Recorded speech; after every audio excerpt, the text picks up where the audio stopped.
অর্জন। জীবন খাতার পাতায় অবুঝের মতো কত কিছুই তো লেখা হয়ে থাকে, কিন্তু লেখার শুরুতে জীবনের শুরুটা কখনোই আসে না। জীবন শুরুর সময়টা পড়ে থাকে অনেক অনেক পিছনে। তারপরও শুরুর সময়টা খুঁজতে বেশি সময়ও দিতে হয় না। জীবন চলার পথে মাঝে মাঝে নিজেকে খুঁজে পাওয়া অনেক দুষ্কর হয়ে পড়ে।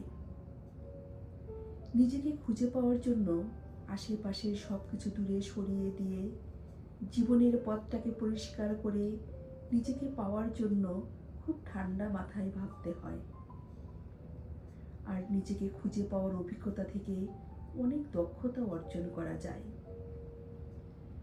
যেমন অভিজ্ঞতা আসে হাজারো ব্যর্থতা নিয়ে জীবনযাপন করলে। তবে এটাকে আবার খারাপ বা কষ্টের ভাবাও ঠিক না, কারণ এই ব্যর্থতা এনে দেয় প্রতিটি সাফল্যের শুরু। শরীরের সাথে জীবন, আর জীবন ও শরীরের সাথে মনের বসবাস। মনের সফলতা না এনে শরীর এবং জীবন নিয়ে টানাটানি করলে সেই মন অকালেই ঝরে যায়। অন্যদিকে ভালো শিক্ষায় যেমন আত্মার অস্তিত্ব ফিরে পায়, তেমনই জীবন চলার ক্ষেত্রে ভুলগুলোকে অনেক পিছনে রেখে আসতে হয়।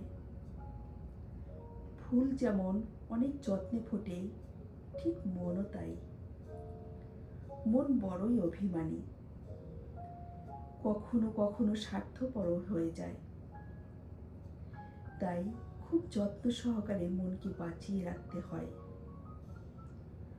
ওদিকে জীবন হচ্ছে যুদ্ধ করার হাতিয়ার।